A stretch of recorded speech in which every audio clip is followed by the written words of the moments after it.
Hello नमस्कार दर्शकों, लोकसभा 2024 के चुनाव से जुड़ी हर छोटी सी बड़ी अपडेट हम आपके साथ लगातार साझा कर रहे हैं।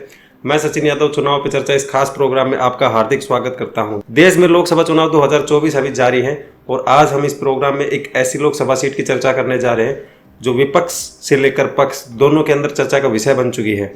जी हाँ, हम यहाँ बात कर रहे हैं अमेठी लोकसभा सीट की और इस पर पूरी चर्चा करने के लिए हमारे साथ सर पुरुषोत्तम शर्मा जी यहाँ हमेशा की तरह मौजूद हैं। तो चलिए हम सर से पूछने की कोशिश करते हैं कि सर, जैसे बात की जाए अमेठी लोकसभा सीट की, तो इसको लेकर क्या जो है नए आंकड़े सामने कुछ निकल के आए हैं या फिर किस प्रकार का माहौल इस लोकसभा सीट के ऊपर बना हुआ है? क्योंकि हम लगातार देख भी रहे हैं कि नरेंद्र मोदी जी भी अभी हाल ही के अंदर जो स्पीच उनका आया है या यूँ कहीं रैली के संबोधित जो है उन्होंने किया, तो उसमें भी जो है इस सीट का उन्होंने जिक्र किया। तो इस सीट के ऊपर कैसा माहौल जो है अभी दिखाई दे रहा है?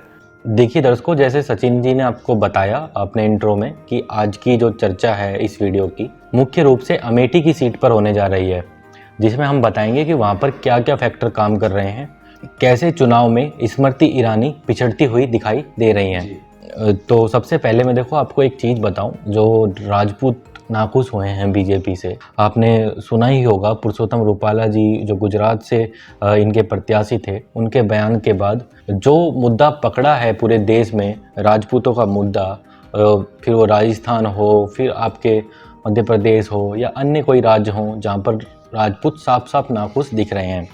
अमेठी की सीट की बात की जाए तो यहाँ पर राजपूत समाज की बहुतायत है और राजपूत समाज लगातार नाराज दिखाई दे रहा है। पहले आप एक ये वीडियो हम आपके लिए चला रहे हैं, ये वीडियो देखिए, जिसमें देखिए राजपूत समाज कैसे शपथ ले रहा है। आगे हाथ करो फिर। आज इस अमेठी की धरती पर बाबा भैरवनाथ के प्रांगण में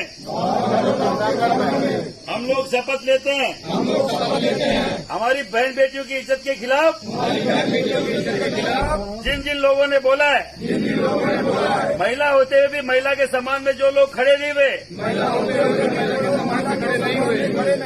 उनके खिलाफ अब की बार इस सांसद चुनाव में मुंह तोड़ जवाब दिया जाएगा, जवाब मांगा जाएगा। आप सब लोगों से मुझे ये विनती है, हर घर जाकर इसके खिलाफ आवाज बुलंद करेंगे और सबको जागरूक करेंगे। अब की बार मुंह तोड़ जवाब देने का समय आ गया है। माँ भगवती कसम खाकर हम ये शपथ लेते हैं, अब की बार चुनाव में इस पार्टी को हराने का काम करेंगे। जय हिंद, जय भारत, जय भवानी, जय भैरव बाबा की। जैसा कि दर्शकों आपने ये वीडियो देखा कि राजपूत समाज ये कह रहा है कि भाई हम इस बार स्मृति ईरानी यानी कि बीजेपी को वोट नहीं करेंगे और उनके अगेंस्ट में वोट डालेंगे। अगर मैं फैक्ट के आधार पर आपसे बात करूं तो जैसे राजपूत समाज की अगर बात की जाए अमेठी में, तो अमेठी में करीब 12% राजपूत समाज के वोटर हैं। अगर एक बार मोटा मोटा वहां के वोटर की बात कर ली जाए, कौन सा वोटर कितना है, तो चलिए उसके आधार पर आपको समझने में भी फिर आसानी होगी। वैसे अगर अमेठी लोकसभा सीट की अगर मतदाता की बात की जाए तो देखो 34% जो मतदाता है वो वहाँ पे ओबीसी वर्ग से आता है। वहीं अगर दलित वर्ग की बात की जाए तो इसकी आबादी 26% है। अगर इन मतदाताओं को जाति के हिसाब से देखा जाए तो 8% ब्राह्मण है वहाँ पर, 12% राजपूत है जैसा आपको मैंने बताया है, और 20% मुस्लिम मतदाता हैं। 2019 की अगर बात की जाए तो यहाँ पर 17,16,102 मतदाता थे और इसमें मुस्लिम मतदाताओं की संख्या करीब 3.5 लाख से अधिक है। तो अब आप अंदाज़ा लगा सकते हैं कि देखिए, जैसे मुस्लिम मतदाता का जैसा माना जाता है कि ये बीजेपी का वोटर नहीं होता, ये कांग्रेस को ही वोट करता है। दूसरा फैक्टर अगर आप देखें, अगर राजपूत समाज का 12% वोट भी अगर कांग्रेस के पास चला जाता है तो सीधी सीधी बात है कि कांग्रेस प्रत्याशी केएल शर्मा जी हैं काफ़ी मजबूत हो गए हैं। जो पहले चुनाव ऐसा लग रहा था कि वो स्मृति ईरानी एक तरफा चुनाव जीत जाएंगी जब राहुल गांधी जी ने यहाँ से लड़ने से मना किया था, अब ऐसा लग रहा है कि चुनाव कड़ी टक्कर का हो गया है।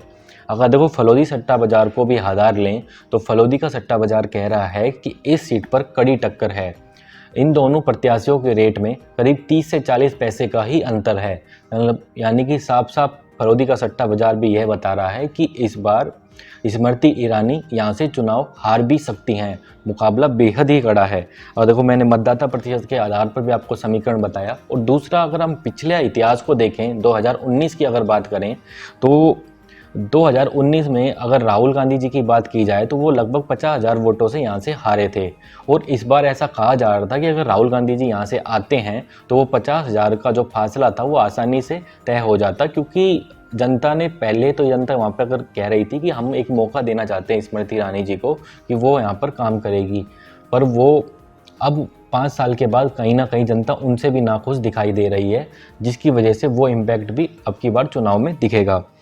अब केएल शर्मा जी इसको कितना बुना पाते हैं। और इसके साथ मैं जोड़ता हुआ एक बात और बता दूं कि कांग्रेस ने पूरी जान लगा रखी है अमेठी और रायबरेली पे। राजस्थान के मुख्यमंत्री जी को तो आप जानते ही होंगे, अशोक गहलोत जी, जो पूर्व मुख्यमंत्री थे। अशोक गहलोत जी वहाँ पर घर घर जाकर प्रचार कर रहे हैं। वहीं छत्तीसगढ़ के मुख्यमंत्री भूपेश बघेल, जो पूर्व मुख्यमंत्री थे, वो भी वहाँ पर जाकर घर घर प्रचार कर रहे हैं। यानी कि कांग्रेस ने वहाँ पर पूरी ताकत लगा दी है। बड़े बड़े चेहरे वहाँ पर जाकर प्रचार कर रहे हैं। राजस्थान के भी करीब 20-25 से नेता जो इस बार चुनाव भी लड़ रहे हैं, वो भी वहाँ पर जाकर गहलोत की टीम में बैठे हुए हैं और लोग अमेठी में चुनाव प्रचार कर रहे हैं। और जैसा दर्शकों आपको पता होगा कि 20 मई को वहाँ पर वोटिंग होनी है। प्रियंका जी ने वहाँ पर जान लगा रखी है। तो ये सारे फैक्टर जो हैं, इस बार ऐसा लग रहा है कि चुनाव तो वहाँ पर बिल्कुल टक्कर का हो गया है।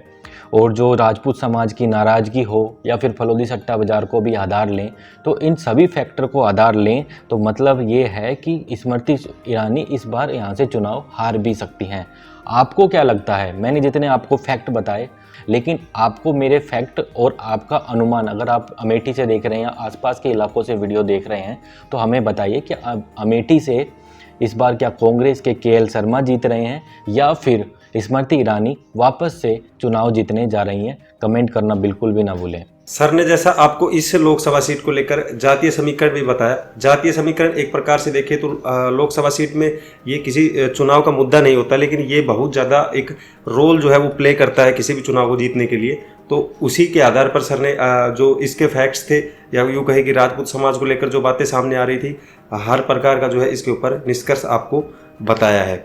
फिलहाल जो है इस प्रोग्राम को हम यहीं समाप्त करते हैं। आज के इस प्रोग्राम का मैं था आपका होस्ट सचिन यादव। हमारे साथ है सर पुरुषोत्तम शर्मा जी। और जैसा सर ने कहा कि इस वीडियो के अंदर जो है अपनी राय कमेंट में लिखना ना भूलें। मिलते हैं ऐसे ही चुनाव से जुड़ी और जानकारियों के साथ। अगर ये वीडियो आपने यहाँ तक देखी है तो इसको लाइक कर दो, चैनल को सब्सक्राइब कर लो ताकि आने वाली हर वीडियो आपको सबसे पहले मिल सके। मिलते हैं ऐसे ही और रोमांचक जानकारियों के साथ। तब तक के लिए धन्यवाद। जय हिंद, जय भारत। ऐसी ही और खबरों से हमेशा अपडेट रहने के लिए चैनल को सब्सक्राइब कर लीजिए और वीडियो पसंद आया हो तो लाइक और शेयर करना ना भूलें।